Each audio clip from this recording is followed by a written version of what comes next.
The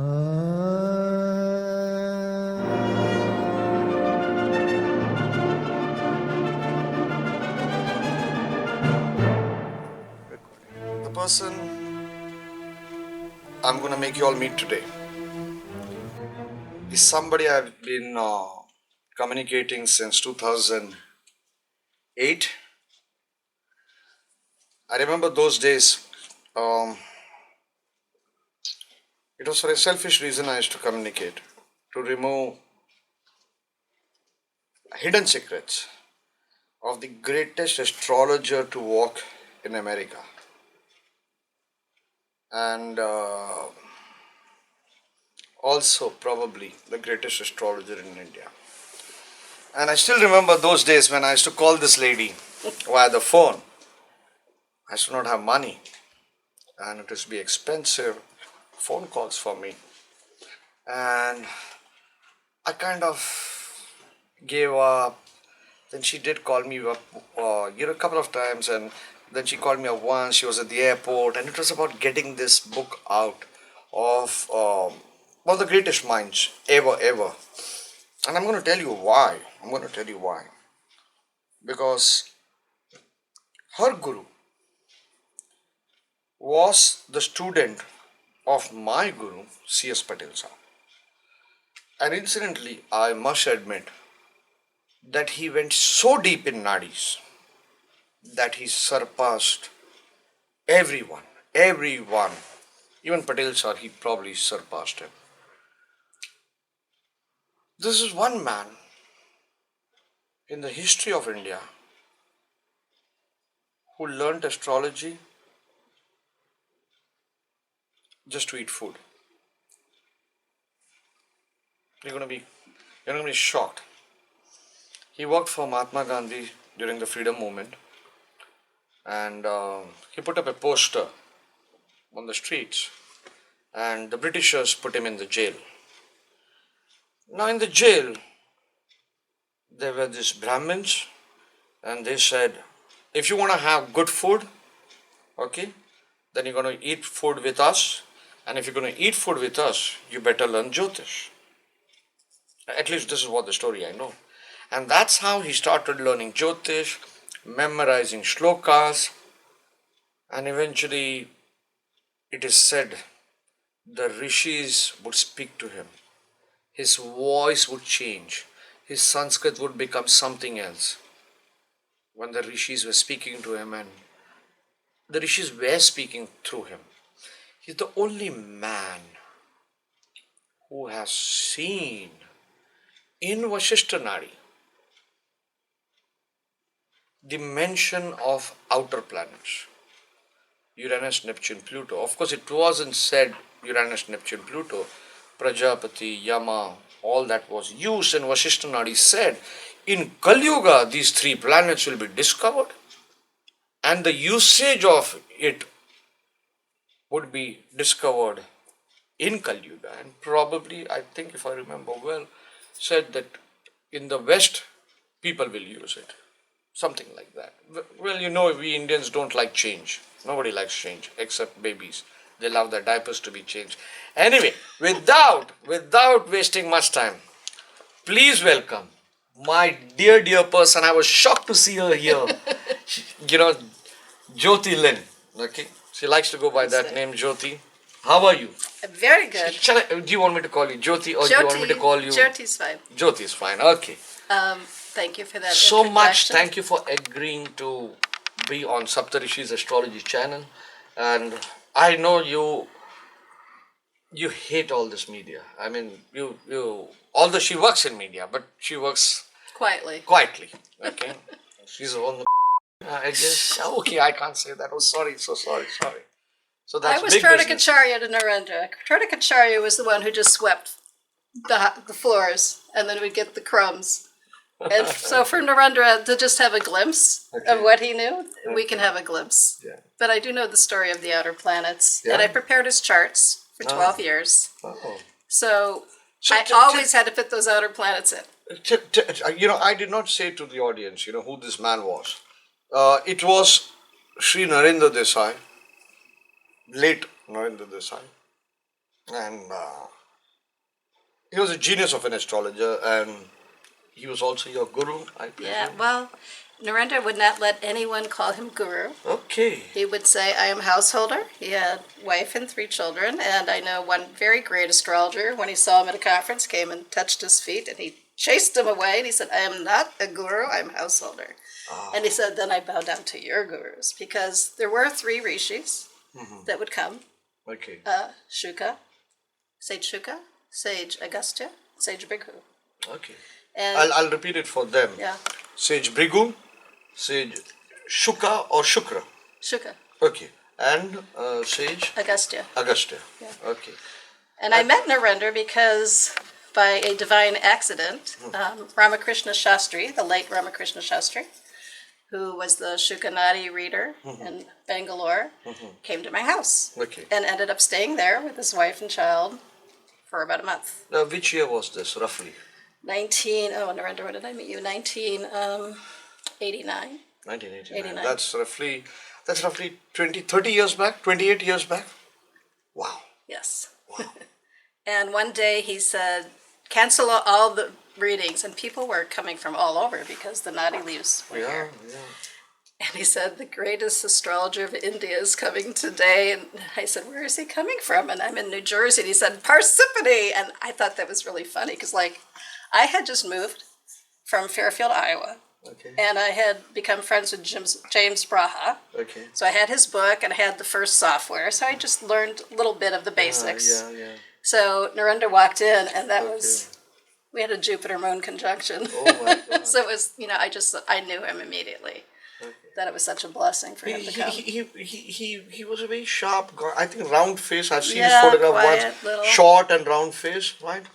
Yeah, I had one photograph of him and C.S. Patel, on a bed, sitting on a bed, And one more guy in that photograph. You want to be more relaxed? Look at me. I'm so relaxed. He's so relaxed. Yeah. Are you sure you can press you're behind? relaxed. Because I'm not gonna let you go for at least the next So half what an would you hour. like to know about Narendra? Narendra, before Narendra, when did you start learning Jyotish? I was living in Fairfield, Iowa. So whenever James Braha's book came out, was that maybe 86, 87, around there?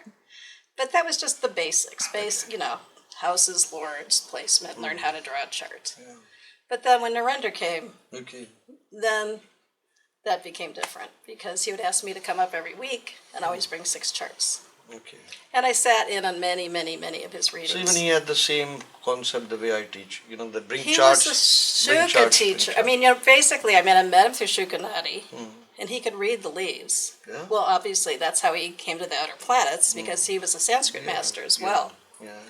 So he always would. It was really, I get the sense more that he could read like the books of Bhrigu he had access to, and Shuka, and just all became very alive to him. And I think what I noticed most is for him, it was telling a story. The charts would almost take on another dimension, Okay.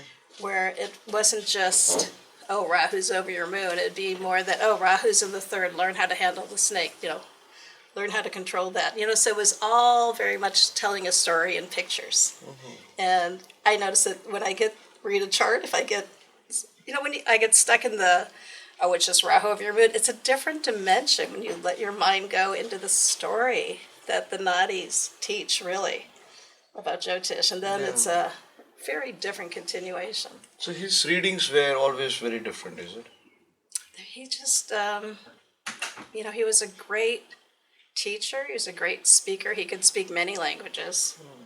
Also, he could recite any poem. He's just brilliant mind. So there's nothing you couldn't discuss with him. Yeah. So his readings, they could be short, they could be long, but just very to the point. He would only take the chart, glance at it, maybe 15 minutes, maybe, and only used the Rashi chart. Okay. Maybe would glance at a divisional chart, but not so much. Yeah. But that's the old traditional Indian Very way, traditional. like only see the Rashi chart, that kind of thing. And hi, welcome Swamiji. Please, no, you can. I'm just We're just chatting. Yeah, just chatting. See, Narendra Desai had a great thing of just looking at the thumb and Yeah. telling the time of birth. Because one of our friends, Phyllis Chop from Canada, she came to US for a conference, and he just held her hand throughout the conference. He just held her hand, and when he met in 2 seconds, he just saw 10:54. He told me there was only one other person, I don't know who it was, who he was able to teach it to, but I know that he could see in the thumbprint if it was wavy, if he could see if it was air or fire. I mean, he could just, I don't know. We don't know what Narendra saw. I mean, Tell me something. He how long he stayed in US? I believe about 13 years. 13, I was with him for 12. 12. And he died in US? He died in the U.S. Just before, I believe it was his 79th, 77th or 79th birthday. Okay. Did he ever show you some nadis or anything? Yeah, like he that? had the Brighu. Yeah? Yeah, the Brighu Nadis. Okay. Yeah, and it was interesting because I went one time. He pulled the Nadi. I came with a friend who was a really great rishi on his own, and he said, "Oh, you have come." He said, "The enlightened astrologer with the." He says, "But you've brought with you the poet, the female poet." So I was the writer. Oh. Yeah, so he did have the Nadis, and he would occasionally refer to them for people. Okay. And somewhere in 2002 or 4, okay. Swamiji, you also met Narendra Desai? I just missed him. Oh, you missed him. He would Okay. teach here, though. A few Sorry? years. He taught here. He taught here, right? Yeah. Yeah, everyone here knew him. Everyone in Arshvidya Gurukulam knew him. Oh, yeah. Okay. Highly respected. Highly respected. When I first started, I heard him and, everyone raved about him. Yeah? Ethical, upright, Join us. honest. Join us. Join us. Huge heart, very kind. And also, I remember once I was very upset about something. Actually, it's a funny story. Yeah. Zoom in कर ले, zoom out कर ले, स्वामी जी भी आने दो frame में.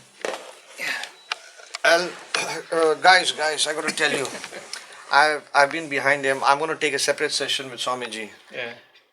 If you really want to learn what's the outcome of astrology, which I've been telling you on, and when we discuss his horoscope and his life, you'll realize I'm not going to break the ice. I know that's. Yeah. I'm not going to Leave break the ice, it but as we're going to have a a separate session. cliffhanger. Because my worry is 2:30 the other session would start. So anyway, so Narendra Desai taught yourself for several years, did he? Everyone here knew him. He used to come here. Parsippany, yeah. Yeah, so he used to come here very frequently. He was the astrologer of this campus. Yeah. Yeah. One of the Swamis here I knew, he Yeah. read for when he was a little boy, and he told his parents, "Do not fix the marriage chart. He's going to be sannyasi," and that Swami would Yeah. always thank him whenever he saw See, him. one of the things that I'm really interested in is ethics in astrology, particularly with Jyotishes, because this is something that we try to divine. We're trying to take a peek of, the divine, and so there are some certain rules by which we operate on, and we need to in order to receive and connect with that divinity. Narendra Desai epitomizes it. He was one of these people, and believe me, I've not met him, but everything I've heard about him, the way he behaved, the way he talked, the way he read charts, he had tremendous humility in spite of having this great knowledge. And you would never, if you see him in a room, you would never even know that he's such a jnani, And one of the things that I heard people say about him is that, which I still remember very well, is that he never said that he was accurate. He said a great Jyotishi gets 70% accuracy, he's one of the greatest. So if we try to get 100%, we're just fooling ourselves. If someone like Narendra Desai says 70%, then where are we? Yeah, and even K.N. Rao, I think so. He said 60%. That's the max you can get. And what? Good point. You removed that. Although we are deviating from it, but Narendra Desai. I mean, people his predictions were so brilliant. And I'll tell you later, and you should also, if you know some of his predictions that he's done for other people without naming them, is if he can say 70%, as you said, what happens on the internet, websites and all that? People just claim 90% accuracy, Right. and they only blast their correct predictions. Exactly. And my mentor always says, the day I see an astrologer write a book on his failed predictions, okay, I'm going to publish it free. Right. I'm going to publish it free. No astrologer till date has ever published a book on his failed predictions. Right. Not just admitting one failed prediction, but a book. And let me tell you, okay, most of the astrologers can have several volumes of that book. Oh yeah, yeah. Yeah. It's just that we don't want to admit it. We don't want to admit it.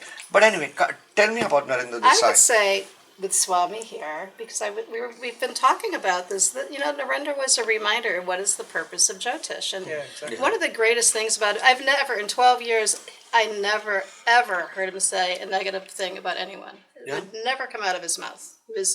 And he told me, according to Sage Shuka, our one job as astrologers is to always uplift. Our job is to never be a doomsdayer. And he was just the epitome of kindness, always uplift. And that we have to keep in mind. And also, where's, the spirituality? Means you're saying of about the astrologer.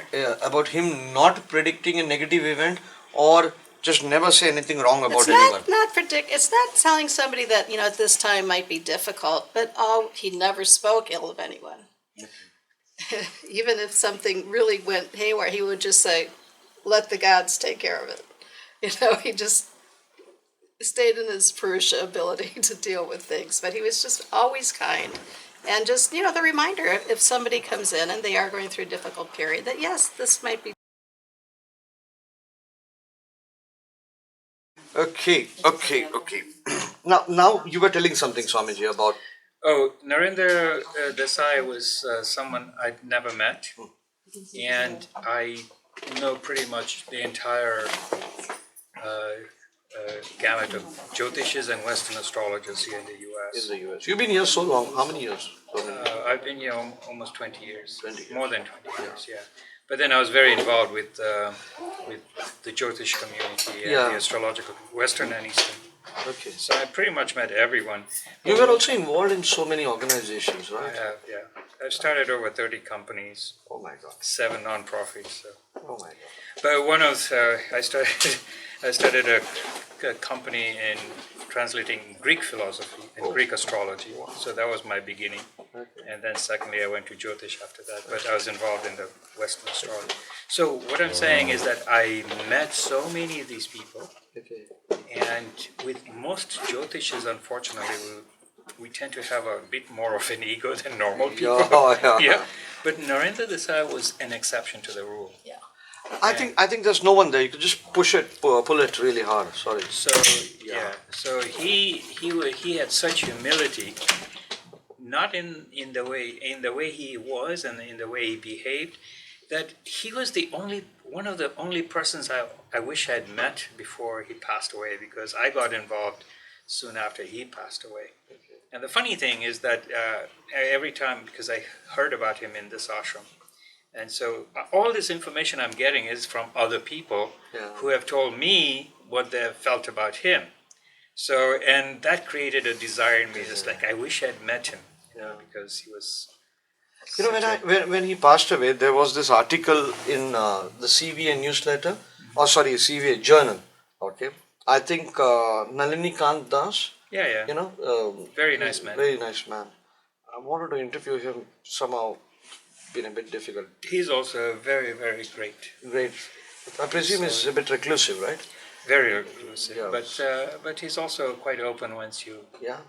Maybe you could put in a word for Sure. me. Like, I'm a good guy of astrology, not the bad guy, not the most. He's very involved in Bhrigu Nadi. Yeah, Bhrigu. Yeah, that's the reason. That's what Narendra did. I know his teacher also, that lady in India. But and he's a genius of an astrologer, I'm told. But anyway, he wrote an article about Narendra in the CVA journal. And I read it when, I think, 2005 or 6, when I used to go to Patel Saab's house, C.S. Patel's house. Guruji's house I used to go to. So Patel Sahab once showed me the article, and Narendra Desai used to come and learn Chandrakala Nadi from Patel Sahab. Yeah. Patel Sahab used to have at that point of time, I think 70s, 78 or somewhere, he used to have regular classes on Chandrakala Nadi. He used to teach Chandrakala Nadi. And Santanam also took part 2 or part 1 and part 2 from Patel Sahab. And Patel Sahab just gave the manuscript away. And Santanam was like shocked. You just gave it away. So what? Somebody needs to translate it. You're doing it. It's great. Anyway, so Nalini Kandas wrote that wonderful article on Narendra Desai and said that till date he has been the greatest astrologer to walk into USA from Yeah, India. I agree. You know, Even though I've never met him, I agree. And so many old timers, who have taken consultations and all that, say he was a genius, absolute genius. That's He one. was very fast. And also, he used to have an uncanny ability. If like you're sitting in Narender's house, okay, phone rings, he will say, this person must be on the phone. Yeah. He should say before somebody even picks up. Yeah. He'll just say the name of the person. He had so much of intuition, that kind of thing. Yeah. I don't know if it was true. Is it true? Several times I would call him and he would pick up the phone and say, Jyothi, it's you. And finally I said, Narendra, you are so psychic. And he started laughing and he said, caller ID. A great sense of humor. So was he using caller ID or was No, it? he was psychic. He was very, well, he had the sages with him. He was so in tune. He was very into Namitas too. I mean, he really taught Namitas, so he just read everything instantly. The omens, the nimittas. Very, very. So let me just clarify for the audience. He was not using caller ID, and he just knew. With me, he was always joking. Okay. I don't think caller ID existed that time. It did the one time. Oh, you did? Oh, yeah. Okay, yeah. We're not that old. It was funny. Okay. But I want to talk about the outer planets. Yes. Because that's lost That's knowledge. what. This is. It's like a bit taboo among Indians. Well, we can do it quickly. We have 10 minutes to cover it. Narendra Desai used outer planets Absolutely. fantastically in the Absolutely. horoscope. What did he do with it? Which planet he Let's used? just say it clearly. So in Vashishta Nadi, in Madras, he found the palm leaf that said, Vashishta said, 3 planets would be discovered that would have the qualities, one of Prajapati, one of Varuna, and one of Yama. Okay. And he said, we cannot prove this, but they are clearly, in his mind, and having done all his charts, associated with those 3 planets, and he had reasons why. Uranus being opposite Leo, and being 6 from Mercury, exaltation point, he said Uranus is a higher octave of Mercury. Uranus is higher octave of Mercury. And that was the vibration of Prajapati. Okay, so Prajapati is Uranus. Yes. Okay. And he told me the week before he died, he said, pay special attention of the transits of Uranus. It's the most important planet in the chart. Yeah. He also told me Uranus makes the astrologer. He had Ketu and Uranus in the 10th. Yeah. And Uranus will bring very sudden changes. It's a thunderbolt that has the qualities of fire, air, and it connects lightning bolts. So very quick, unexpected changes, very eccentric, very genius. Just this fast your life can change with the Uranus. He did not put them in the yogas, but he certainly, if something was aspecting them, he would take them into consideration. Something was aspecting Uranus. Absolutely. Okay. He'd take that. Swamiji, have you also dabbled with outer planets, or you say no outer planets? I haven't, because when I get into something, I need to get proper information, full information before. But we dealt with it a great deal when I was doing Greek astrology. Okay. So, and in Greeks they have the same concept, that the Uranus is a higher octave of Mercury, so it's exactly the same thing. What about Neptune? It's a higher octave of Moon. Venus, according to Narendra. Okay, Venus, Narendra. yeah. According to Venus. Narendra, it would be higher vibration of Venus. Venus, and then, Varuna being Lord of the Sea, but not the sea, but the causal sea. So, Sorry? the Lord of the causal sea. That which is not yet manifest. Means what? The one that is the seed which brings manifestation. Thank you. Okay. So, we say what caused the earth. Okay. So what is we can say Brahma created? Yeah, So yeah. what is the seed of creation? So Okay. so when we okay, in other words, there is the physical body of the planets, but then there's the subtle energy. Just like we are physical bodies, then we have also subtle energies. So the subtle energies, they're higher vibration. So I think she's right. It was Venus, but I can't remember Some because people this say was that Narendra took Venus, and Yeah. it will, and as a ruler, a co-ruler of Pisces, Okay. For and Neptune. then So and Uranus rules which sign? Aquarius, Aquarius. 6 from the 6th, And Neptune rules Pisces, Pisces. and then Pluto. Pluto, Okay, sorry. Neptune will be what in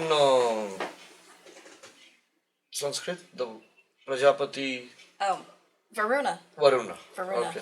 And the same has been mentioned in Mahabharata also, right? exactly. Yeah. Yeah. I mean, the other day we heard it's exactly the same. And then Pluto, Yama. Yama. Pluto, the god of death. Yeah. So, Wherever it sits, it brings in transformation. you got it. Transits, okay, it transiting on your seventh lord is going to bring in. Okay. Also a connection to past life where it sits in your chart, like Pluto in the 9th past life connection to Father.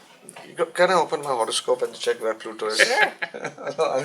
I need to. And Pluto, of course, really sudden, could be a sudden explosive change, very upheaval. Okay. They're all taken as separative planets. They're all taken. All three. All malefic, all separative. I've seen, okay, I read also, but then I've seen in 3 charts, Neptune, Sun together. Neptune stands for addiction, okay? Yeah. And Neptune, Sun together, Sun is Karaka of father, father is addicted to, like in India we have that pan masala and all that, or alcohol. Any form. Neptune, any form. Maya. Neptune is Maya? Yeah. Okay. And Illusion. also film. And film, yes. Films, yeah? Film, illusion. Okay. But also, the 12th house Varuna there is also to get beyond the illusion. Third eye can open, and just to learn to let go of all that and go to the heart and listen. So Narendra took Neptune to represent which house? Which sign? Pisces. Pisces. No, but, sorry, Pluto? Pluto which 8th sign? house. 8th house. And which sign? Scorpio. Scorpio. Okay, Yeah, that's what yeah, it is. yeah, Okay, yeah, sorry. yeah, yeah. Okay. My understanding of the outer planets, because when I did it with Greek astrology, there's a theory behind it. But when I started moving into Jyotish, I did hear, or at least that one of my teachers had told me that it was there in the Shastra. The only reason why we don't use it or didn't use it in Jyotish is simply because these outer planets have a generational impact. You see, in India, if you look at the culture, a person got married to someone within the same culture. So you don't find too many variations. So when you start looking at a very homogeneous community, then you don't see too much variations. Okay. So these outer planets didn't really have an impact on the local community. Okay. But today our lifestyle is completely different. We've become more global, and that's why now these 3 planets become more impactful. Okay. However, we don't have a lot of Shastra that includes that. So which is why for me, I didn't until I get really good, substantial, validated information. I come from Bombay, Maharashtra. Mikhail, 5 more minutes.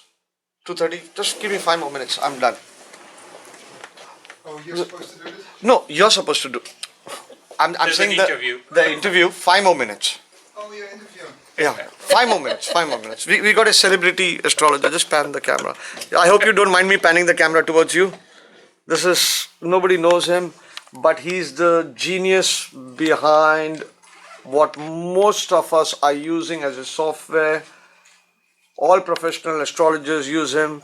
That's Parashara Light founder, creator. Okay, Mikhail Bondier, right? I hope I pronounced your name correctly. Michiel Bunner. Michiel Bunner. Okay. Dutch. You're Dutch. Okay, he's Dutch. Sorry. We're going to be interviewing him soon. But thank you so much. Just give me 5 more minutes. And okay.